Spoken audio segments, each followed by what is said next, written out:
లోపలికి వెళ్ళొచ్చాం కదా, hospital Avis hospital. ఇది చిరంజీవి బ్లడ్ బ్యాంక్ పక్కనే ఉంటుంది. ఎదురుగా నానీస్ రెస్టారెంట్ ఉంటుంది. లొకేషన్ చెప్తున్నాను, జూబ్లీ హిల్స్ చెక్ పోస్ట్ నుంచి జస్ట్ ఒక 200 మీటర్స్ దూరంలో ఉంటుంది, కృష్ణానగర్ వెళ్ళే దారిలో. ఇక్కడ జరుగుతున్నది ఏంటి అంటే వెస్కులర్ వెయిన్స్ అనే ఆపరేషన్ ఉంటుంది. అంటే జనరల్గా మనకి కాళ్ళలో నరాలు, వెయిన్స్, అవి నరాలు కావు, వెయిన్స్ నాళాలు, అంటే రక్త నాళాలు ఉంటాయి కదా, నాళాలు జిగ్జాగ్గా కనిపిస్తూ ఉంటాయి చాలా మందికి. ఇప్పుడు వ్యవసాయం చేసే వాళ్ళకి, ఎక్కువసేపు నిలబడి కూర్చొని పనిచేసే వాళ్ళకి, ఇప్పుడు ఆటో డ్రైవర్లకి, కార్మికులకి, వీళ్ళందరికీ కూడా ఆ ప్రాబ్లం ఎక్కువగా వస్తూ ఉంటుంది. సో అది జనరల్గానైతే ఆపరేషన్ దాకా ఇంకో దాకా వెళ్ళరు. మన చాలామంది మన ఇళ్లలో ఫాదర్ మదర్లకు కూడా కనబడుతూ ఉంటాయి. ఈ మధ్య కాలంలో ఈ హాస్పిటల్, ఈ మెడికల్, ఈ మాఫియా ఎక్కువైన తర్వాత దీనికి ఆపరేషన్ అనేది చాలా పెద్ద ఎత్తున చేస్తారు. సరే, సివియర్గా ప్రాబ్లం ఉంటే దానికి ట్రీట్మెంట్ ఉంటుంది, సివియర్గా ప్రాబ్లం ఉంటే ట్రీట్మెంట్ ఉంటుంది. ఆ ట్రీట్మెంట్ చేయాలి అని అంటే ఫస్ట్ డాక్టర్ని కన్సల్ట్ అయితే డాక్టరు డాప్లర్ అని ఒక టెస్ట్ చేస్తాడు. ఆ టెస్ట్ తర్వాత దాని నిర్ధారణ జరుగుతుంది, తనకి తీవ్రత ఎంత ఉన్నది, దానికి ఏం చేయాలి, సాక్స్ లాంటి స్టాకింగ్స్ అవేమైనా వేయాలన్నా లేకపోతే ఫర్దర్గా ఏమైనా లేజర్ ట్రీట్మెంట్ చేయాలనేది డాక్టర్ డిసైడ్ చేస్తాడు. ఈ పర్టికులర్ ఈ హాస్పిటల్లో ఏంటంటే పేషెంట్ రావడమే ఆలస్యం. 600 రూపాయలు ఫీజు కట్టాలి, లోపలికి పోవాలి, డాక్టర్ చూస్తాడు, మీకు డాప్లర్ టెస్ట్ చేయాలంటాడు. ఇక్కడ విషయం ఏంటంటే టెస్ట్ ఫ్రీగా చేస్తారు. అసలు ఏంటన్నా ప్రైవేట్ హాస్పిటల్ టెస్ట్ ఫ్రీగా చేస్తారా? మేము మంచి దానికోసం చేస్తున్నాం అని అంటున్నారు. చెప్పండి, ఏ హాస్పిటల్ అయినా అట్లా చేస్తుందా? సరే, ఒక ప్రతిరోజు ఒక 10 పేషెంట్లకో లేకపోతే సాటర్డేనో లేకపోతే సండేనో ఏదో వాళ్ళకి ఇష్టమైన రోజులో ఫ్రీ ట్రీట్మెంట్ ఇస్తున్న హాస్పిటల్స్ కొన్ని ఉంటాయి, అది కూడా ఓపీ. ల్యాబ్ టెస్టులు ఫ్రీగా చేస్తారా? దాదాపు 4000 రూపాయల టెస్ట్ ఎలాంటి ఛార్జ్ చేయరు వీళ్ళు. ఎలాంటి ఛార్జ్ చేయకుండా ఇమీడియట్గా ఏం చెప్తారంటే సర్జరీ అంటాడు. ఇక నీకు రెండో ఆప్షనే లేదు. ఇక పోగానే ఆ ప్రాబ్లం చూస్తాడు, సర్జరీ చేయాలి నీకు అంటాడు, లేజర్ ట్రీట్మెంట్ చేయాలంటాడు, హోల్ పెడతారు, లోపల సర్జరీ అయిపోతుంది. 4 లక్షల నుంచి 5 లక్షల రూపాయలు వసూలు చేస్తున్నారు ఒక్కొక్క పేషెంట్ దగ్గర నుంచి. అమాయకమైన జనం పాప ఈ హాస్పిటల్ వెబ్సైటు, యూట్యూబ్ ఛానల్లో వీడియోలు చూసి ఆగమైపోతున్నారు. అంటే ఇది చాలా, ఇప్పుడు ఆ పర్సన్ ఎవరెవరికి ఇది ఎట్లా ఏంటి అన్నది మనకు అనవసరం. ఎంత భయంకరమైన విషయం ఇది. చివరికి ఏమంటున్నాడు అక్కడ, ఒకవేళ మా స్టాఫ్ ఏమైనా తప్పు చేసి అపాలజీస్ చెప్తా అంటాడు. ఇప్పుడు మేము ఏం చేసినామంటే తనని పంపించినాం, సీనియర్ జర్నలిస్టు వెంకటేష్ గారు, చూపించండి ఒకసారి, ఆయనకి ఏ ప్రాబ్లం లేదు. మేము ఊరికే పోవన్న, ఒక్క నిమిషం పోవన్న, ఒకసారి లోపలికి పోయిరాపో ఏం జరుగుతుందో, నువ్వు కూడా ఒక ఓపీ తీసుకొని పంపించినాం. ఒరి అమ్మ, లోపల పోగానే ఫీజు కట్టించుకున్నారు. ఏంది వెంటనే ఆయన డాక్టర్ కన్సల్ట్ అయ్యిండు, వెంటనే నీకు డాప్లర్ టెస్ట్ చేయాలన్నారు, టెస్ట్ ఫ్రీ.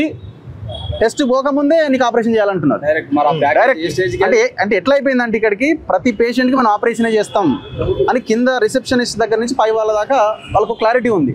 కాకపోతే ప్రతి పేషెంట్ని ఆపరేషన్ అయ్యి 4 లక్షలే కనిపిస్తున్నాయి, ఆయన 5 లక్షలే ఆయన ఫేస్లో.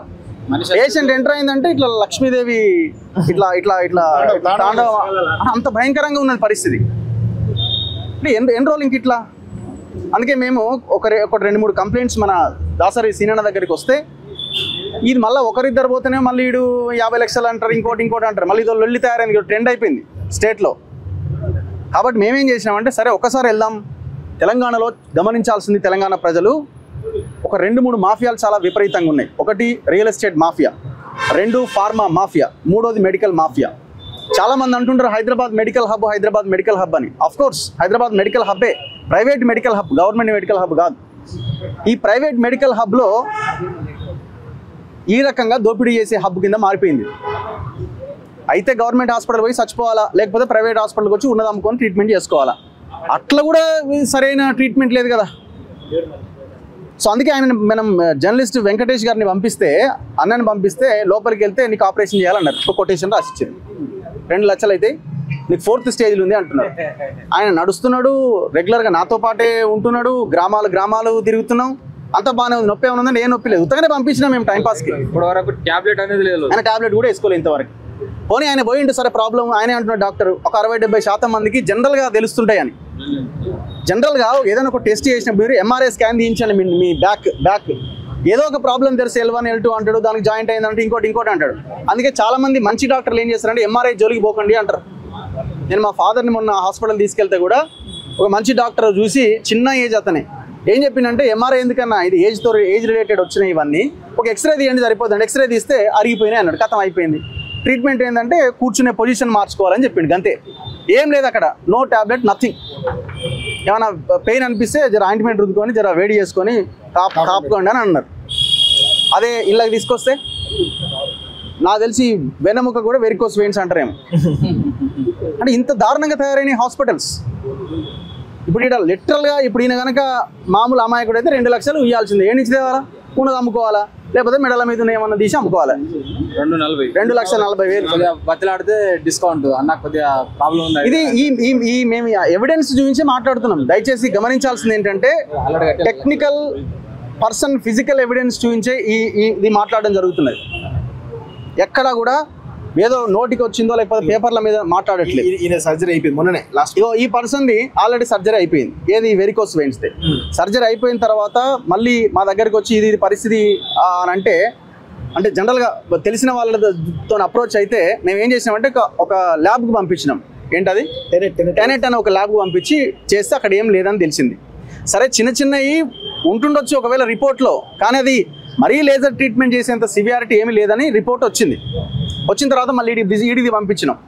ఏడికి ఈ దానికి పంపిస్తే ఓ అమ్మ నీకు అసలు ఇది అసలు చరిత్ర ఎవరికి లేదు ఇంత భయంకరమైందని 4,50,000 అడ్వాన్స్ అని చెప్పి ఈయనకు సర్జరీ చేయడానికి రెడీ చేసుకోరంటే ఇవాళ తీసుకొచ్చినాం. పైసలు గీసలు అన్ని పట్టుకొచ్చి మరి ఏం చేస్తారు అని తీసుకొచ్చి ఈయనతో పాటు జర్నలిస్ట్ వెంకటేష్ అని కూడా తీసుకొచ్చినాం.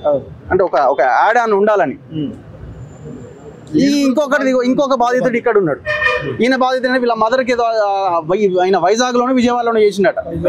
వైజాగ్లో కళా హాస్పిటల్లో పరిస్థితి చూస్తే 6 నెలల తర్వాత మొత్తం కాళ్ళంతా ఆగమాగమైనాయి. మళ్ళీ మరి ఏం సార్ ఇదంటే ఇంకో 4 లక్షలు అయితే రా హైదరాబాద్కి అంటున్నట. ఆయన వైజాగ్ నుంచి ఈడి దాకా వచ్చిండు. ఇట్లాంటి పేషెంట్స్ ఎంతమంది ఎవరెవరు ఉన్నారో దయచేసి బయటికి రండి. మరి దోపిడీ మరి మేనేజ్ ఈ హాస్పిటల్ ఎవరిది? ఓనా లేకపోతే ఇంకా పెద్ద వాళ్ళు వెనకాల ఉన్నారా? ఇది ఇంతకంటే భయంకరంగా పొలిటికల్ ఇన్ఫ్లుయెన్స్ లేకుండా ఇట్లాంటి హాస్పిటల్స్ నడవై. దయచేసి గుర్తుపెట్టుకోండి. అవసరమైతే మాలాంటి వాళ్ళ పేర్లు కూడా వాడతారు. ఇప్పుడు ఒకరిద్దరు పేర్లు చెప్పిండు కదా ఆయన, వాళ్ళది వీళ్ళదని సింపుల్గా వాడేస్తుంటారు. మనకు ఆయన తెలుసు ఈయనకి తెలుసు అని. పాపం వాళ్ళకి ఏం తెలియదు అమాయకులకి. మాట్లాడేటప్పుడు అందరం మనవులే అని అనుకుంటాం కదా. సో దయచేసి ప్రజలు యూట్యూబ్లో చూసి ట్రీట్మెంట్ తీసుకోకండి. ఒక డాక్టర్ దగ్గరికి పోయి ఆగిపోకండి. సెకండ్ ఒపీనియన్, థర్డ్ ఒపీనియన్ కూడా వెళ్ళండి అవసరమైతే. వాడు పొరపాటున సర్జరీ అన్నాడంటే 1కి 100 సార్లు ఆలోచించండి. ఇది ఒక ఎగ్జాంపుల్. ఒక స్టడీ తర్వాత మేము ఇక్కడికి వచ్చిన తర్వాత మాకు అర్థమైన విషయం ఇది. సచ్చిన శవాలకు కూడా ట్రీట్మెంట్ చేస్తే హైదరాబాద్లో ఉన్న కొన్ని హాస్పిటల్స్ మంచి డాక్టర్లు ఉన్నారు పాపం. మంచి డాక్టర్లు ఆపరేషన్ మన ఏజ్లో ఒకటి స్టోరీ వచ్చింది. అంతమంది నేను యశోద దగ్గర చేసిన సచ్చిన శవాలకు కూడా ట్రీట్మెంట్ చేస్తూ ఉంటారు. సో ఇమీడియట్గా మేము medical association medical council Indian medical అసోసియేషన్కి అక్కడ ఉన్న ఒక అధికారికి కాల్ చేయడం జరిగింది. ఈ బాధితులతో కంప్లైంట్ ఇప్పిస్తాం. అసలు ఏం జరుగుతుంది ఈ హాస్పిటల్లో, ఒకవేళ జాగ్రత్తగా నడిపిస్తే ఏ ఇబ్బంది లేదు. కానీ ఇప్పటివరకు జరిగిన వాటి మీద ఖచ్చితంగా ఎంక్వైరీ జరగాల, శిక్ష పడాల్సిందే. తక్షణమే ఇట్లాంటి హాస్పిటల్స్ని రద్దు చేసి పడేయాలి సింపుల్గా.